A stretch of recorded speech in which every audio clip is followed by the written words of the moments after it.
salut tout le monde, vous êtes dans la recette pop culture du vendredi, présentée par moi-même.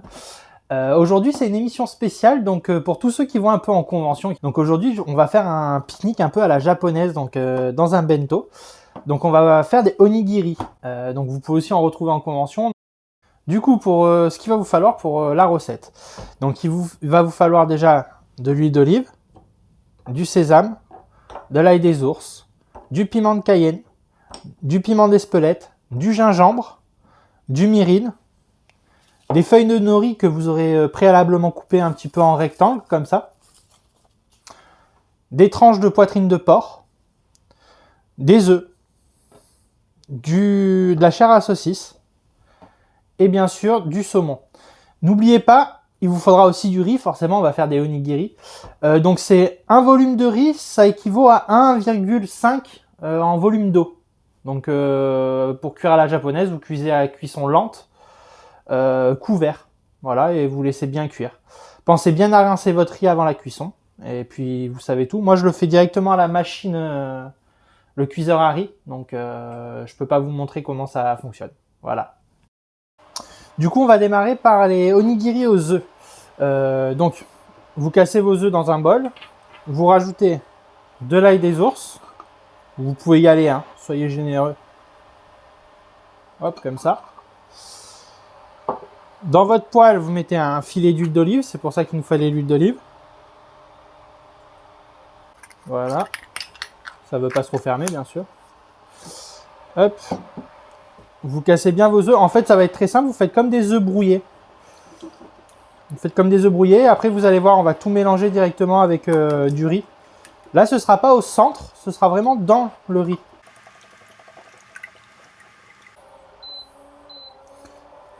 Vous voyez, vraiment, vous faites comme des œufs brouillés classiques. Hein. Dès que vous voyez que ça commence à être presque cuit, vous pensez à couper votre plaque pour que ce ne soit pas trop cuit. Sinon, ça va être trop sec. C'est pas top.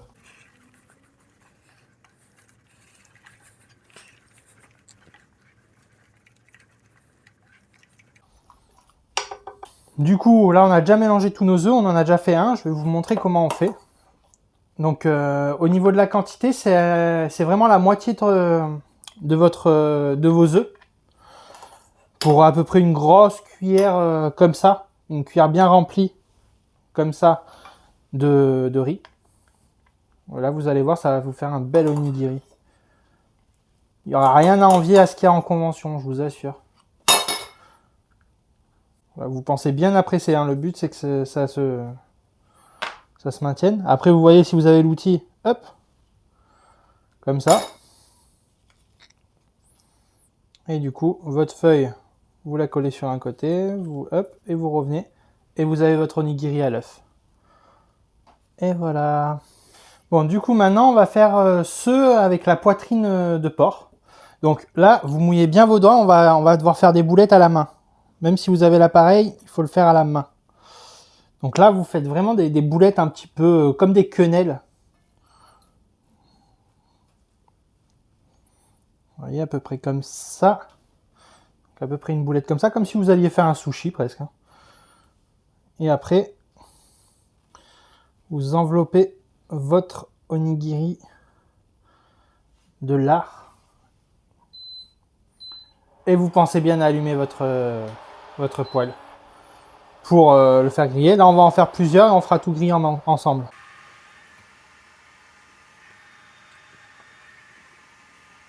Donc vous voyez, en quantité, ça va faire à peu près ça. Hein. Ça fait le creux de votre main, quoi.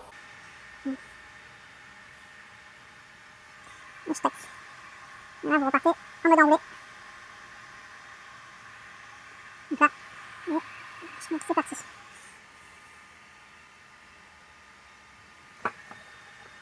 Vous pouvez les faire plus gros ou plus petits, hein, les onigiri. Hein. C'est vraiment selon votre envie. Hein.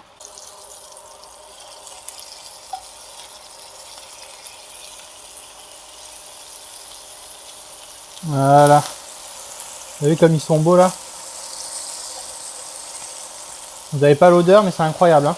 Cette odeur de poitrine qui cuit là, c'est trop bon. Donc là, le but, ça va être que ce soit tout bien grillé. Quand vous l'avez bien grillé comme vous voulez, vous le mettez, il est prêt. Et voilà.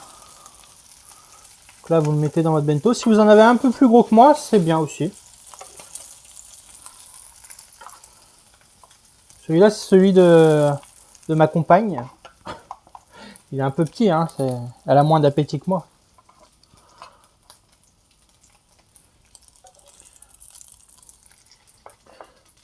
Là, vous voyez, ça va faire un peu de just.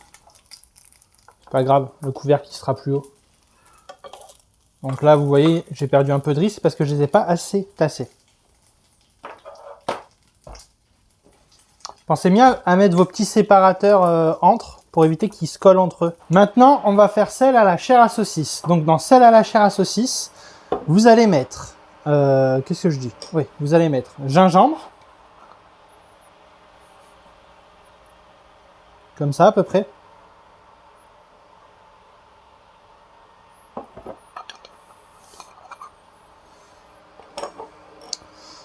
Et du piment de Cayenne. Ça, vous en mettez pas trop, hein. Vous en mettez 1, 2, voilà, comme ça. Vraiment juste à peine, hein, pour que ça relève un peu le tout. Et ça suffira. Après, vous mettez de l'huile d'olive directement dedans, un filet. Et vous le mettez vraiment en petits morceaux. Le but, c'est vraiment qu'il soit en tout petit pour que ça rentre dans le nigiri, hein.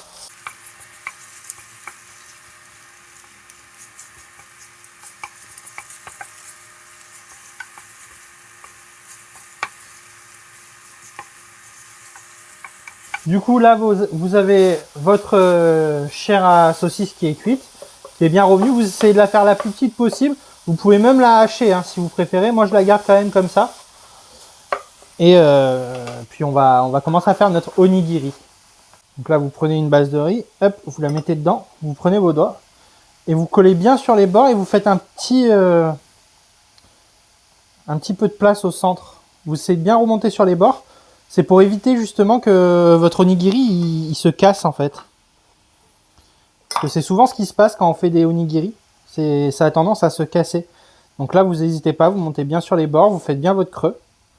Et après, on va farcir notre petite boulette de riz. Donc, du coup,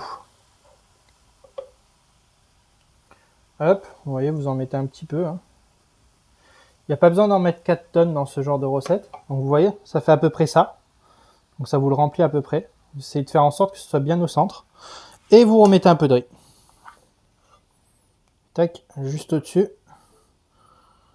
Voilà. Vous tassez bien pour que ça fasse déjà bien tassé de base. Et là, comme tout à l'heure, on appuie, on appuie, on appuie. Hop.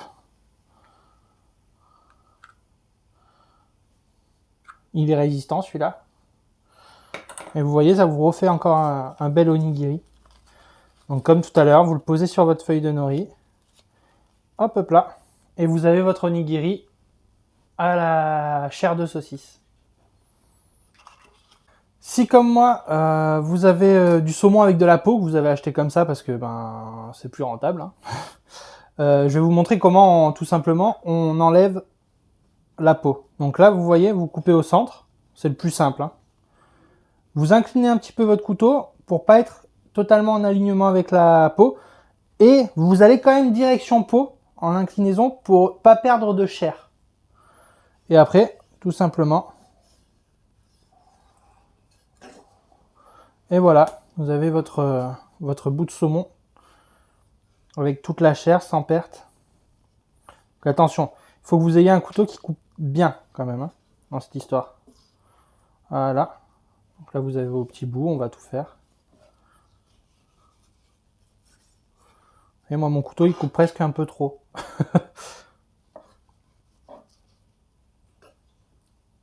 Et voilà. Du coup, vous avez votre saumon que vous avez coupé en petits dés. Je vous ai passé cette phase, hein.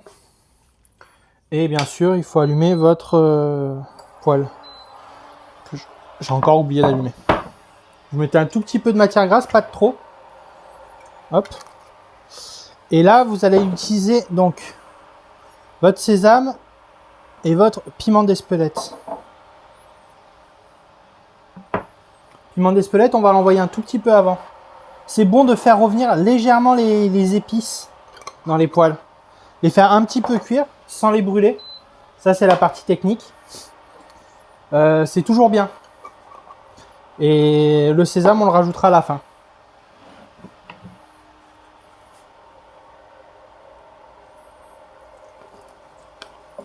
Et voilà.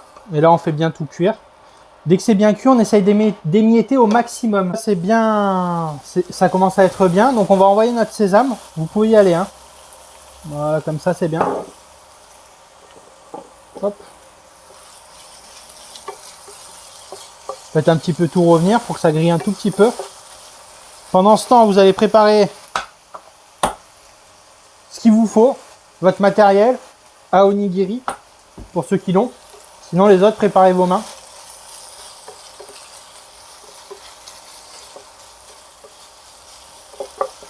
Vous voyez, là, on est pas mal. On peut couper notre plaque.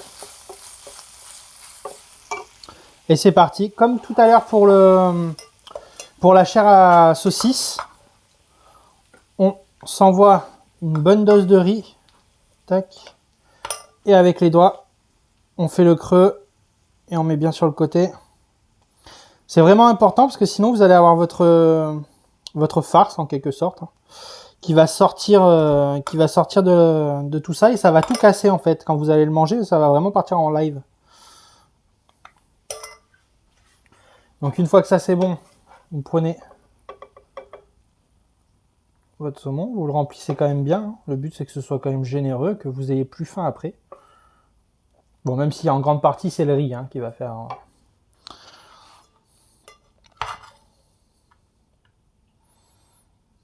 Hop. Là, on essaye de faire au maximum d'entrée le petit écrasage. Et une fois que vous êtes là, tac, comme d'habitude, on écrase bien. Le saumon, il y a des chances que ça rende un petit peu de jus, hein, donc faites-le bien au-dessus d'une surface. Donc là, vous avez ce qu'il vous faut. Hop, hop là, il est magnifique. Vraiment très très beau. Donc après, si vous avez plus d'appétit que ce que je vous montre, vous n'hésitez pas, hein, vous pouvez en faire plus. Donc là, vous voyez, vous le couchez. Vous mettez votre séparateur. Donc ça, moi, je pars du principe que c'est pour une personne. Vous mettez votre séparateur et vous avez la place pour vous mettre du gingembre confit ou même de la sauce soja en petit sachet ou en petite dosette, comme vous voulez. Si vous avez même quelque chose pour transporter les sauces, vous pouvez le mettre dedans. Voilà, on est arrivé à la fin de notre recette. J'espère en tout cas que vous allez réussir à faire tout ça pour les conventions. Ça vous permettra d'économiser un peu d'argent pour aller vous acheter des petits goodies. Comme vous pouvez voir, du coup, on a donc un onigiri avec de l'œuf, un onigiri avec du saumon, un onigiri avec de la chair à saucisse, mais également, vous en avez 4 enrobés de poitrine de porc. Et vous voyez, vous pouvez mettre votre petite sauce soja. Donc, une fois fini, hop, vous mettez tout ça comme ça. Et vous êtes prêt à partir en convention. Hop là, voilà. J'avais pas mon élastique. Tac. Bon, attendez, c'est technique, hein. Et voilà, vous êtes prêt à partir en convention. Du coup, la conclusion de tout ça, c'est que vous pouvez vous faire un repas pour les conventions pour un très bas prix et de façon à être vraiment repu pour toute la journée. J'espère en tout cas que vous avez aimé cette émission spéciale pour les conventions et je vous dis à très bientôt les petits gourmands. Ciao ciao!